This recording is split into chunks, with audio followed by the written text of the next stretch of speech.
제가 이래봬도요, 지금은 별 볼일 없이 보이지만 한때는 저도 인기가 좀 많았습니다. 제가 신학교 다닐 때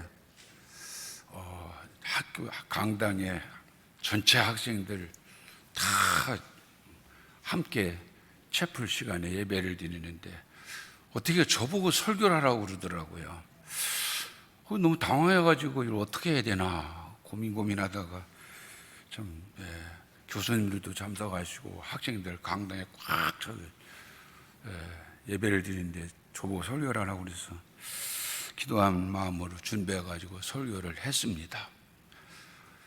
그런데 설교 끝나고 이제 저쪽으로 이렇게 문으로 강단에 내려가가지고 나가는데 학생들이 쫙 몰려오더라고요.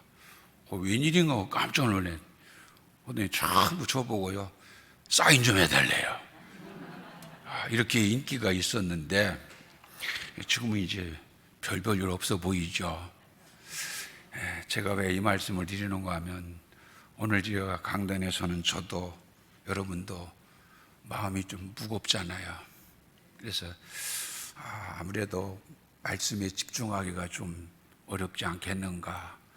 그래서 약간 좀 분위기를 약간 업그레이드 시키기 위해서 제가 개인이 쓸데없는 말을 좀 했습니다.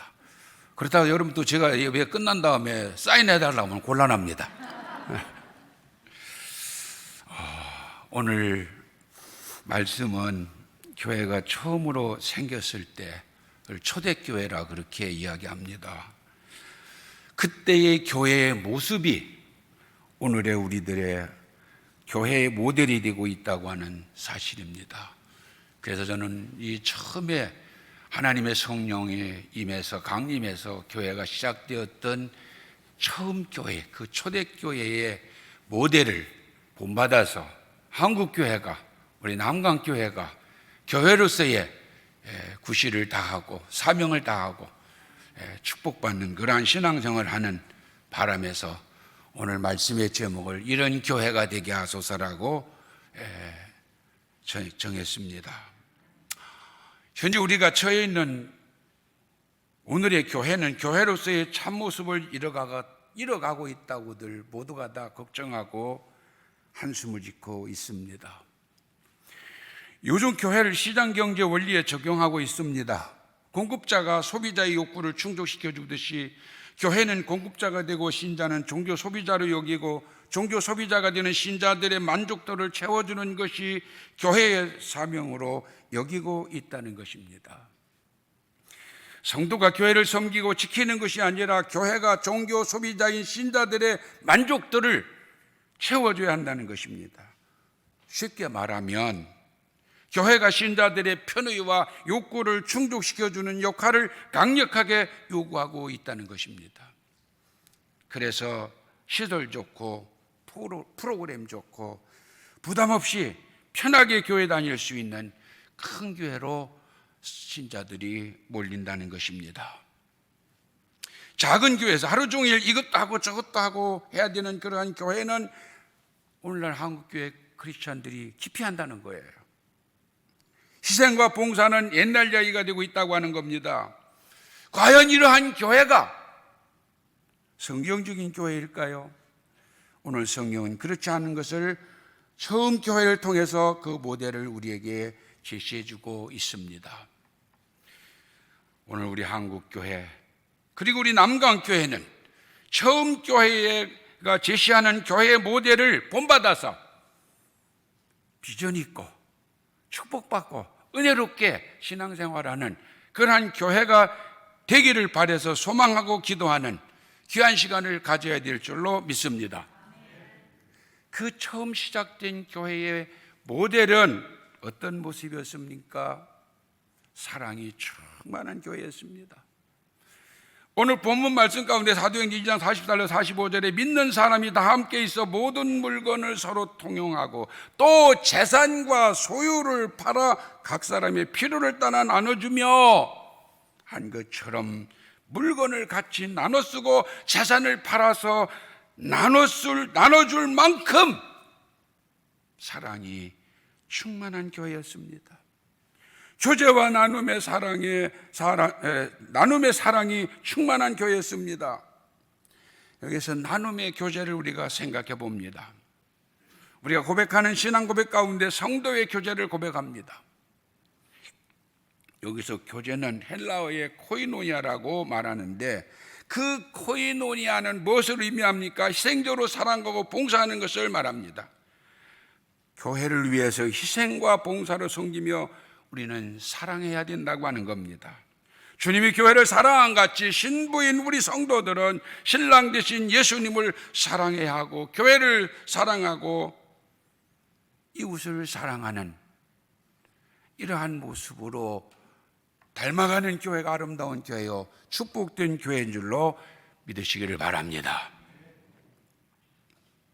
주님을 사랑하고 교회를 사랑하고 이웃을 사랑하고 사랑이 충만한 성도들은 어떤 특징이 있을까요? 다른 사람의 허물을 덮어줍니다. 베드로전서 4장 8절에 무엇보다도 뜨겁게 서로 사랑할지니 사랑은 허다한 죄를 덮느니라. 사랑은 허다한 죄를 덮느니라 말씀하신 것처럼 우리는 다른 사람들의 잘못이나 실수를 덮어주는 폭넓은 아량이 있어야 돼요. 근데 우리는 어떻습니까? 덮어주는 게 아니라 자꾸 들춰냅니다. 끄집어냅니다. 다른 사람들의 눈에 티를 보고 문제 삼지 말고 내 눈에 대들보를 먼저 보아야 되는데, 내 눈에 대들보는 가리고 다른 사람의 티를 먼저 끄집어내가지고 문제를 삼고 있다고 하는 거예요. 그러나 사랑 있는 사람은 다 덮어주는 거예요. 다 가리워주는 거예요. 가늠한 여인을 향하여 돌을 던지려고 하지 말고 내 마음에 더 큰 죄를 찾으려고 해야 된다고 하는 것입니다. 이것이 바로 뭐냐? 사랑의 본질이라고 하는 거예요. 사랑하는 사람은 희생과 봉사를 사양하지 않습니다. 그 희생과 봉사가 있는 곳에 아름다운 열매가 있습니다. 여러분, 우리 난광교회가 얼마나 깨끗하고 참 여러 가지 분위기가 좋습니까? 왜 그래요? 누군가가 쓸고 닦고 청소하는 사람이 있기 때문에 깨끗한 거 아니겠습니까? 밥을 짓는 사람이 있기에 우리 밥을 맛있게 먹을 수 있는 것이고, 차를 운전해 주는 사람이 있기에 그 차를 타고 편하게 교회로 올 수 있는 것이고, 아름다운 찬양을 위해서 많은 분들의 수고의 열매로 은혜로운 찬양이 있게 되는 것이 아니겠습니까? 영상을 위해서 수고하는 희생이 있기에 화면을 통해 찬양과 시각적 편리함을 누리게 되는 것입니다. 교회 살림을 도맡아 하는 분들이 있기에 교회가 잘 운영되어가며 만분의 기도가 있기에 오늘의 은혜를 우리가 누리고 있다고 하는 것을 우리는 기억해야 될 줄로 믿습니다. 사랑이 있는 곳에는 기쁨과 행복이 있습니다. 교회를 사랑하면 교회 생활이 즐겁고 행복합니다. 교회와 관계된 모든 일이 다 좋은 거예요. 목사님이 좋아 보이고, 장로님들이 좋아 보이고, 권사님들이 좋아 보이고, 성도들이 좋아 보이고. 여러분, 옛말에 자기 아내를 사랑하면 자기 아내 집에 무엇보다 잘한다고요? 몰라요?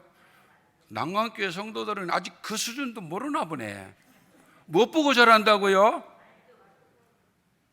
정신 나갔잖아요. 말뚝 보고 잘한대요. 왜요? 자기 아내를 사랑하기 때문에. 자기 아내를 사랑하면 자기 처가에, 자기 부인의 마당에 굴러다니는 볼품없는 돌도 예쁘게 보이는 것입니다. 남강교회를 사랑하는 성도들은 다른 교회로 가라고 떠밀어도 안 가요. 왜 안 갈까요? 사랑이 있어서 좋거든요. 할렐루야. 장로님들이 좋고, 권사님들이 좋고, 목사님이 좋고, 난강교회가 최고다. 나 가락에도 안 간다. 할렐루야. 사랑이 없기 때문에 시비가 생겨. 사랑이 없기 때문에 원망이 터져나와. 사랑이 없기 때문에 불만이 하늘을 찌르는 거예요. 사랑이 있어야 행복합니다. 사랑이 있어야 감사가 있습니다. 사랑이 있어야 희생도 봉사도 있는 것입니다. 이것이 교회의 모델이에요. 처음 생긴 초대교회가 이렇게 사랑이 충만한 교회가 되었어요. 44주년만 우리 남강교회가 사랑이 충만한 교회가 되어서 은혜가 넘치고 날마다 하나님께 영광을 돌리는 복된 교회가 되시기를 주님의 이름으로 간절히 축원해 드립니다. 두 번째는 교회 모델 되는 처음 생겼던 초대교회는 어떤 교회였습니까? 날마다 부흥하는 교회였습니다. 사도행전 2장 47절 오늘 본문 말씀에 하나님을 찬미하며 온 백성에게 칭송을 받으니 주께서 구원받는 사람을 날마다 더하게 하시니라. 날마다 새로운 사람이 생기고 날마다 교회에 새로운 사람들이 들어오고 부흥되는 거예요. 우리 남강교회가 처음 생겼던 이 초대교회처럼 매 주일마다 새로운 성도들이 들어오는 교회가 될 수 있기를 주님의 이름으로 간절히 축원해 드립니다. 부흥되는 게 싫은가 보다. 아멘 소리가 너무 적어요. 날마다 구원의 백성이 더하여가는 남강교회가 되기를 원하시면 아멘 하시기 바랍니다. 아멘. 그 원인이 뭘까요? 그 비결이 뭘까요? 날마다 구원의 백성이 더하여간 비결이 뭘까요?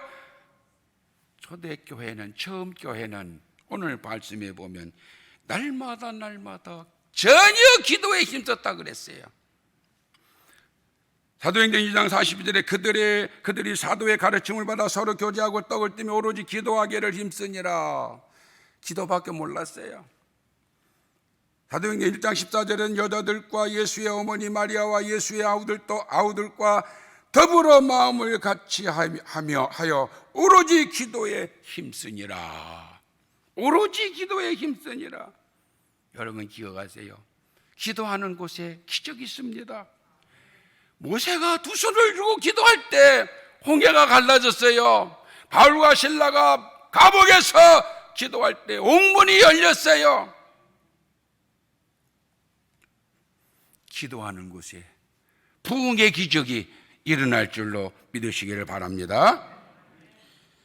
또 하나의 그 날마다 부흥된 비결이 뭔가를 살펴봤더니 처음 교회는 모이는 일에 힘썼다 그랬어요. 사도행전 2장 46절에 날마다 마음을 같이 성전에 모이기를 힘쓰고 집에서 떡을 띠며 기쁨과 순전한 마음으로 음식을 먹고 한 말씀을 보면 모이는 일에 힘썼어요. 요즘에 모임이 왜 그렇게 많은지 몰라요. 저도요, 내일은 모임이 새 가운데 있어요. 요즘에 제가 어떻게 시간이 빨리 가는지 그냥 오히려 목회할 때보다 더 그냥 시간이 빨리 가는 것 같아요. 참 모임이 많아요. 무슨 동호회, 무슨 개 모임이 참 많아요. 근데 문제는 성도들이 이런 모임엔 안 빠져요.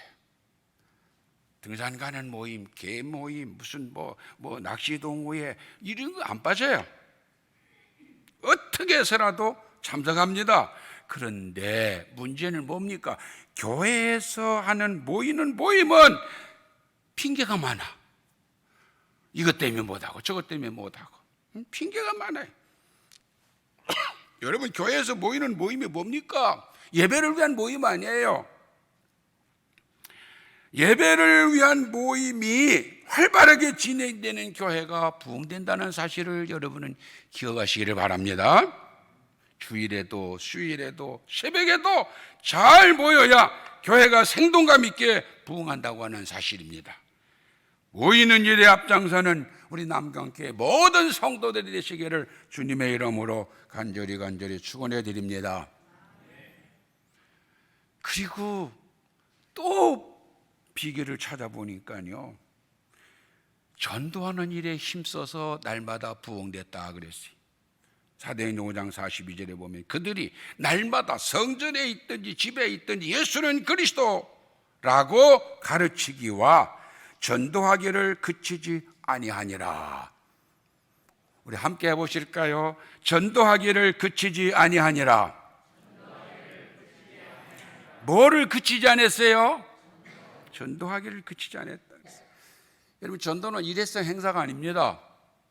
한 번 하고 끝나는 게 아니에요. 무슨 가수들이 콘서트 하고 그런 거 아니에요. 한 번 하고 끝나는 게 아니에요.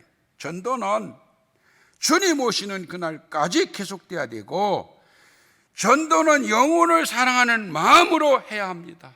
내가 저 사람을 전도하지 않으면 저 사람은 천국까지 못하고 지옥 간다고 하는 마음에, 뜨거운 영혼을 사랑하는 마음으로 전도를 해야 된다 이 말이에요. 한 영혼을 구원하는 일은 참으로 귀하고 보배로운 일입니다. 그 일이 쉽지 않습니다. 그 일이 그대로 이루어지는 일이 아닙니다.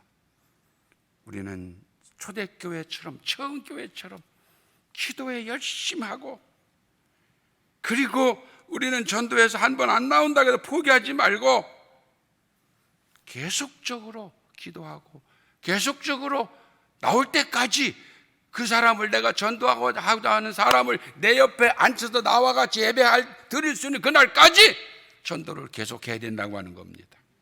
이런 지속적인 기도와 전도가 교회의 큰 부흥의 비결했던 것을 오늘 본문 속에서 우리는 발견할 수가 있습니다. 전도하는 사람의 신앙이 성장합니다. 왜 그렇습니까? 전도는 그냥 할 수 없잖아요. 전도하려면 기도해야 되잖아요. 전도하려면 성경 공부도 다른 사람보다 더 해야 되잖아요. 그리고 생활도 다른 사람보다 본이 돼야 될 거 아니에요. 그렇기 때문에 전도를 많이 하는 사람과 신앙이 날마다 일주월장 성장하는 거예요. 전도는 천국에도 영원히 빛나는 상급을 받습니다. 다니엘서 12장 3절에 지혜 있는 자는 궁창의 빛과 같이 빛날 것이요 많은 사람을 옳은 대로 돌아오게 한 자는 별과 같이 영원토록 빛나리라 했습니다. 전도를 많이 한 사람에게는 천국 가면 영원히 빛나는 면류관을 받아요. 우리 남강교회 모든 성도님들은 전도를 많이 해서 가문과 자신에게 주님의 영광이 빛나는 축복이 함께 하시기를 주님의 이름으로 간절히 축원해 드립니다. 전도는 이렇게 하늘에서 별과 같이 빛나는 축복이 있지만 현재와 미래에도 축복과 상급이 있습니다. 마태복음 10장 29절 30절에 예수께서 이르시되 내가 진실로 너에게 이르노니 나와 복음을 위하여 집이나 형제나 자매나 어머니나 아버지나 자식이나 전토를 벌인 자는 현세에 있어 집과 형제와 자매와 어머니와 전토를 100배나 받되 박해를 겸하여 받고 내세의 영생을 받지 못할 자가 없느니라. 전도하는 사람은 현재 삶 속에서도 100배의 축복을 받고요, 하나님 나라 가서도 100배의 축복을 받는다고 말씀하고 있습니다. 전도는 많은 희생이 필요합니다. 기도도 많이 해야 됩니다. 봉사도 몸으로 해야 됩니다. 물질도 투자해야 됩니다. 때로는 자존심도 버려야 합니다. 눈물도 흘려야 합니다. 안 입고 온 일도 당할 때도 있습니다. 그래도 전도를 위해서 희생과 헌신을 투자하면 주님께서 현재의 삶 속에서 100배나 주시고 하나님 나라에도 100배의 축복을 주신다고 하는 사실을 여러분은 꼭 기억하시고 이 상급을 받는 우리 남강교회 모든 성도들이 되시기를 주님의 이름으로 간절히 축원해 드립니다. 마지막으로는 처음 교회의 모습은 어떤 모습이었을까요? 가정 같은 행복한 교회였습니다. 사도행전 2장 46절에 날마다 마음을 같이 성전에 모이기를 힘쓰고 집에서 떡을 떼며 기쁨과 순전한 마음으로 음식을 먹고 하는 말씀 속에서 처음의 교회인 초대교회의 아름다운 모습을 발견하게 됩니다. 떡을 떼고 교제가 이루어지고 얼마나 다복한 사랑을 나누고 있는가를 느낄 수가 있습니다.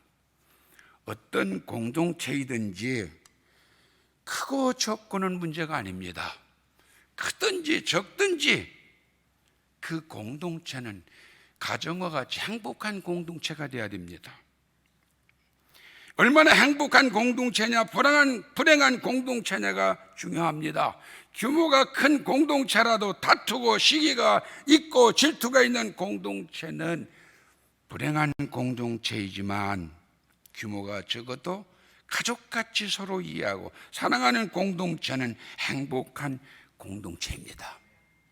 우리 남강교회는 가족처럼 서로 이해하고 사랑하는 공동체가 되도록 힘써서 가정 같은 행복한 교회가 되시기를 주님의 이름으로 간절히 축원해 드립니다. 가족이라고 하는 것을 살펴보면요, 관계 속에서 이루어집니다. 여러분 그렇잖아요. 가족이라는 공동체가 어떻게 형성됩니까? 가족이란 공동체는 서로 다른 사람들이 모여서 한 가족이 되는 거 아니에요? 서로 친밀한 관계가 되어야 되고 서로 사랑의 관계가 돼서 그 공동체를 이루어갈 때 가정의 공동체가 형성되게 되어 있습니다. 가족 공동체에는 계급이 없잖아요. 가족 공동체는 각자 자기 위치에서 사명을 다함으로 만족해 할 때 그 가족 공동체는 행복한 공동체가 됩니다. 부모는 자녀를 사랑하고 자녀는 부모를 공경하고 가족들 간에 서로 비판하거나 비난을 하지 말아야 됩니다. 서로 감싸줍니다. 여러분 보세요. 여러분의 자녀들이 밖에 나가서 손가락질 받고 비난을 받아요. 그러면 여러분 어떻게 합니까? 같이 비난하고 욕합니까? 감싸주잖아요. 그들을 감싸주고 그들을 보듬어주고 그리고 변호해 줍니다. 시어머니는 며느리를 변호하고 부모님들은 자식들을 변호합니다. 이것이 패밀리 커뮤니티, 교회가 이래야 된다는 거예요. 서로 감싸주고 서로 보호해주고 서로 사랑해주고 서로 변호해주고 주님 앞에 설 때까지 한 가족으로, 아니 천국의 가족으로 모여서 예배하는 가족 공동체 같은 행복한 교회, 난광교회가 되시기를 주님의 이름으로 간절히 축원해 드립니다. 말씀을 정리합니다. 우리 남강교회가 사랑이 있고 여러분들의 뜨거운 열망 속에 부흥하는 교회가 되시기를 바랍니다. 이런 교회가 되기 위해서 뜨겁게 기도하며 모이기를 힘써야 합니다. 주일에도 수요일에도 새벽에도 열심히 모여야 합니다. 쉬지 않고 전도하고 기도해야 됩니다. 그리고 서로 감싸주고 이해하는 가족 같은 공동체, 가족 같은 교회가 되도록 힘쓰시고 노력하셔서 처음 교회처럼 사랑이 충만하고 날마다 부흥되고 가족 공동체는 행복한 난광교회, 축복의 아름다운 교회가 되시기를 주님의 이름으로 간절히 축원해 드립니다. 기도하겠습니다. 하나님 아버지, 주의 성령이 교회에 임해서 교회가 설립됐을 때 그때의 모습은 정말 아름다운 교회였음을 발견하게 됩니다. 우리 한국교회가, 우리 남강교회가 순수한 교회 공동체로서 사랑이 충만하고 날마다 부흥되고 가족 공동체가 행복한 교회가 될 수 있도록 축복하시고 은혜 베풀어 주시옵소서. 감사하고 예수님의 이름으로 간절히 기도드리옵나이다. 아멘.